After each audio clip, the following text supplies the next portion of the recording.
Pineke daw ang inyong ID at ginamit pa ang inyong pangalan. Opo. May isang tao na bumili ba ng motorsiklo gamit ang inyong personal details?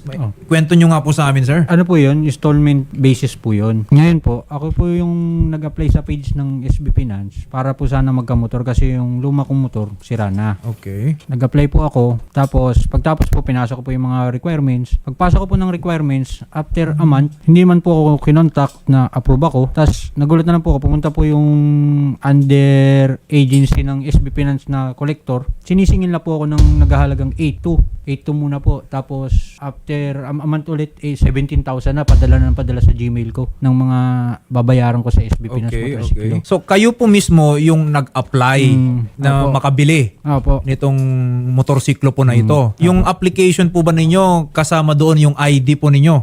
Kasama po company ID. Driver's license, kasama po lahat Opo, yon. opo. Yung application po ba ninyo ay granted? Opo, sa SB In-approve? Finance. Opo. So talagang bebentahan ka na ng motorsiklo. Yun Okay? lang po. So nakuha mo yung motorsiklo? Hindi po. Wala ka nakuha ang motorsiklo? Wala po akong nakuha motorsiklo, hindi po ako pumunta sa kasa kahit nga isang beses sa Kamarin. Eh bakit may biglang kolektor na Yun nga dumating po nagulat. sa inyo? Sabi nga po, yun, nasa trabaho po ako noon, tumawag yung misis ko na, may nag-ano nga ng na dito, sinisingil ka kasi may nilabas ka daw na motor na Honda Click. Sabi ko, wala pa naman ako nilalabas. Ang gamit kong motor pa, ito pang ang Mio Sporty na Yamaha. Opo. Sabi ko, kung gusto nilang kunin nila tong motor ko. Wala naman ako ibibigay talaga sa kanilang motor na ganyan. Ba't ko babayaran? Hindi ko pa nga po nailabas yung motor.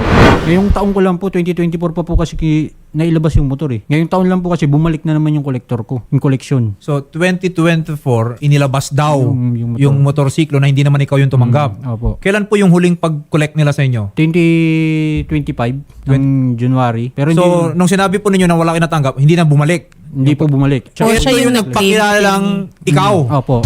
Tapos sinasabi ng coordinator ng Kamarin na ako daw po yan. Kamukha ko daw po. Eh yung pinakita kasi na documents, which is lalo na yung license mo, Opo. sa'yo. Opo. In short, parang ibang-iba.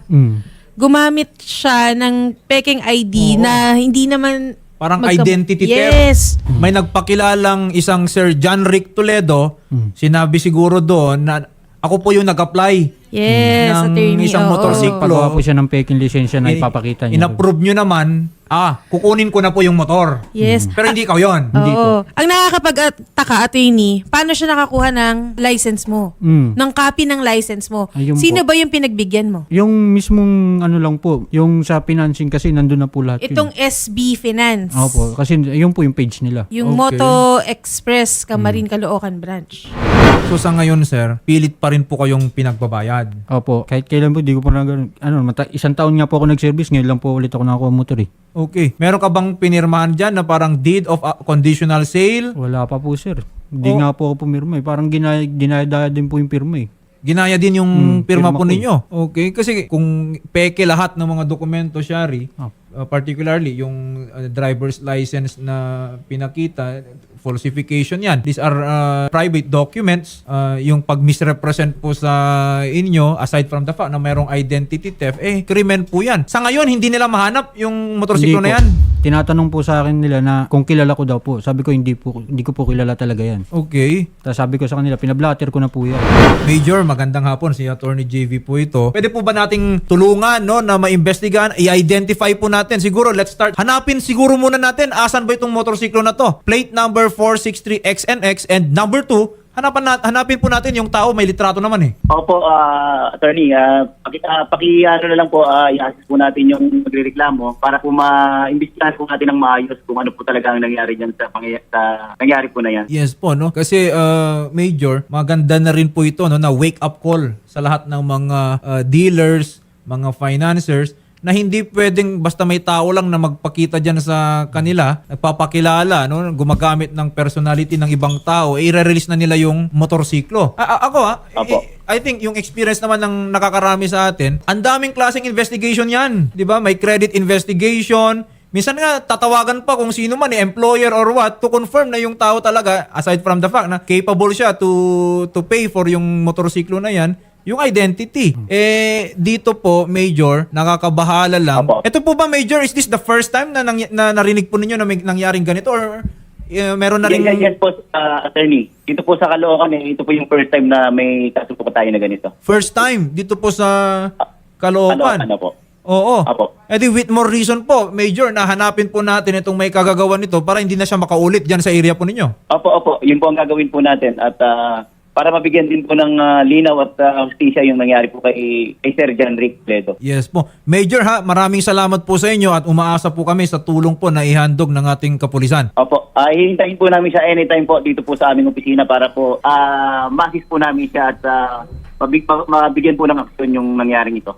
Yes po, muli si Police Major Valmark Fonelas, ang Chief ng Investigation and Detective Management Section po ng Caloocan City. Yung SB Finance and yung Moto Express Camarines Caloocan Branch, medyo nagtuturoan sila. Ngayon kasi ayaw na nilang sumagot sa mga tawag natin. Ang sinasabi po ng Moto Express Camarines Caloocan Branch, yung SB Finance daw dahil sila daw ang nag-finance. Sinisisi naman ng SB Finance ang Moto Express dahil sila naman daw po ang nag-release. Okay. Nagtuturuan na sila. Yes. Ang problema, habang nagtuturuan tong dalawa, si Sir John Rick ngayon yung naiipit. Yun nga po. And may mga nakikita ko nagko-comment, attorney, sa YouTube natin na may CI daw na ginagawa ang company bago mag-release. Kasi noon kumuha daw sila ng motor, ganyan daw, may CI ang company. Galing kay Nenita Lozada. Parang chinecheck, background check. Background check Surprise ng daw bahay. na chinecheck yung Yes. sa bahay. Tatawag, ang dami pang tinatawagan minsan dyan eh. Oo. Apo. So, Okay. parang nakikitaan nila na dapat maging liable din yung Moto Express kung bakit sila nag-release ng walang proper assessment Proseso. doon sa kumuha. Oo. At siyempre, Shari, no, sabi nga ni Sir John Rick kanina, kung ibinigay naman na niya yung mga dokumento niya, nandun naman yung litrato niya kasi nagbigay ka naman ng ID, bakit naman kani-kanino na lang Binigay. nire-release po yung, Nire-release yung motorsiklo? Meron bang pinakita na SPA, Special Power of Attorney, na ikaw nagbibigay ng authority to somebody to receive on your behalf? Pero in those cases, Shari, di ba? Pag magre-receive ka ng motorsiklo, ikaw tatanggap kasi minsan nagpapapicture ka pa doon di ba? Yan nga, attorney. Pero dito nagpa-picture talaga Ako po, nagpa-picture po. Hanapin natin tong taong to. Buti po, pinuntahan ko doon sa libis nila na hawak din po ng SB Finance. Doon ko po, kasi sa Camarines, hindi po ako dumiretso. Hindi ko pa po kasi alam Ang tagal niya inantay, attorney, tas sa iba naman napunta. Oo. At ang hirap naman, Shari, magbabayad ka sa motor na hindi mo man lang Yes. napakinabangan. Hindi ko po nasasakyan sa trabaho. Pero nakailang follow-up ka sa... Wala po, hindi po ako nag-follow up So, kailan dapat siya ma-release yung motor? Dapat rin po 2024 yun. Kasi 2024 po ako nag-apply. 2024. Tapos in-approve din, di ba? So, Yun lang po. nung Hindi po in-approve sila sa po akin yung tumawag. application po ninyo, meron bang sinabi doon na date? Exact date. Wala po. Kahit tawag po, wala. Walang appointment na kailangan pong pumunta doon sa kanilang physical office? Wala po. Kahit isa, hindi po ako pumunta doon sa Camarines. Nagulat na nga lang po ako Kailan lumabas yung nagsasabi na may balanse ka na? Ano po, yung nagbigay po sila sa akin ng resibo ng under agency ng SB Finance, parang collector nila. Parang lawyer yata to. Nagbigay Okay. sa akin May demand.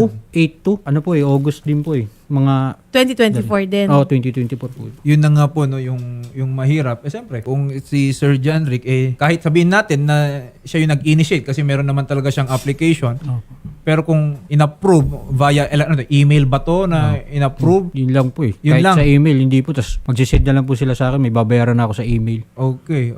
Yun nga po, no? Kasi may proseso naman for proper releasing at kung hindi ka nag-participate or cooperate po doon, hindi rin naman nararapat na ikaw yung magbayad. Hindi mo nga natanggap.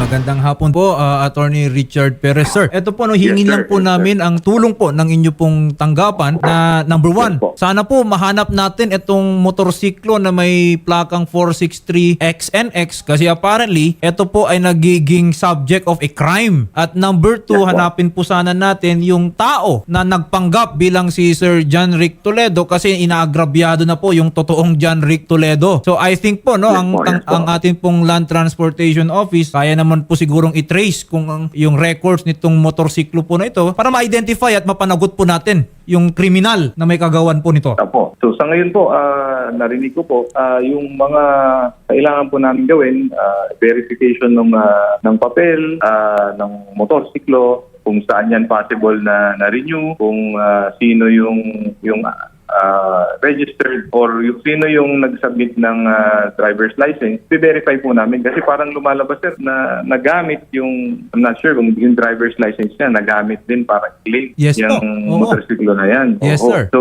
sa ngayon po, ang nakikita ko bilang tulong ng LTO, ganun po, verify namin. Bukod po doon, isa pa po maganda, makipagtulungan din po sa PNP para yung sasakyan. Kami po pala pwede naming i-alarm yung motorsiklo na yan para po madali po nating hindi po yan ma-renew and malaman natin kung saan possible yan, last possible itatry na i-renew. So magkakaibiya po tayo kung nasaan yan.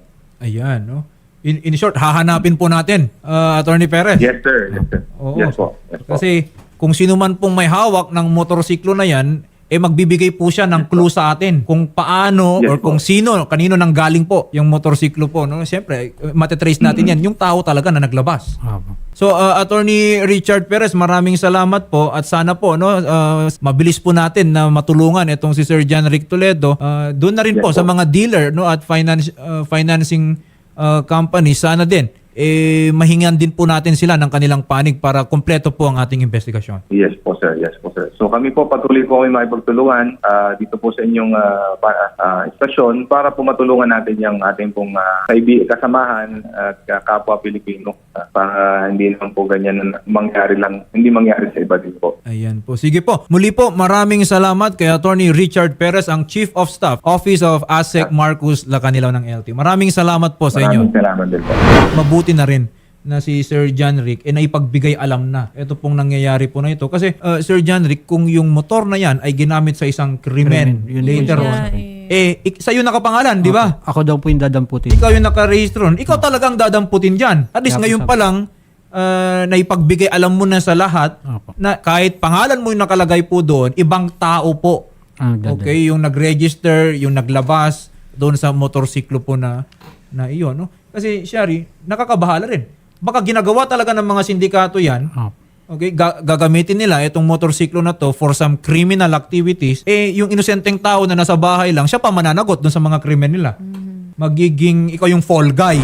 Narinig niyo naman po si Major Valmark Funelas kanina. Ito po lahat po ng dokumentong hawak po natin, we will give them the police po para maimbestigahan at sa tulong na rin po ng ating LTO kay Sir Richard Perez at kay ASEC Marcus Lacanilaw, mas magiging malawak po yung ating paghahanap diyan sa taong naglabas or gumamit ng inyong pong pangalan. Kung sino ka man kumuha ng motor at ginamit mo yung pangalan ko, sana ibalik mo na kasi ako yung napapahamak sa ginagawa mo. Sa Moto Express po, dapat chinecheck nyo po maigi yung muka ng taong kumuha bago nyo ni-release ng gusto. May picture naman po ako na sinend dyan, may company ID po ako. Dapat chinek nyo po yung itsura ng tao. Hindi po basta nyo nilabas. Tapos ngayon po ako yung nagpapahamak. Wag po kayo mag-alala. At kung meron naman kaming nakuhang impormasyon, kung sino man po itong nagkuha o nag-claim nitong motor po ninyo, kami po ay agad na titimbre sa inyo, sir. Opo, and timbre na din natin agad sa Caloocan PNP po. Okay? Kausapin po namin kayo sa kabilang studio, sir. And isa-schedule po natin yung pagpunta po natin sa PNP, gayon din sa LTO. May reporter po na sasama po sa inyo.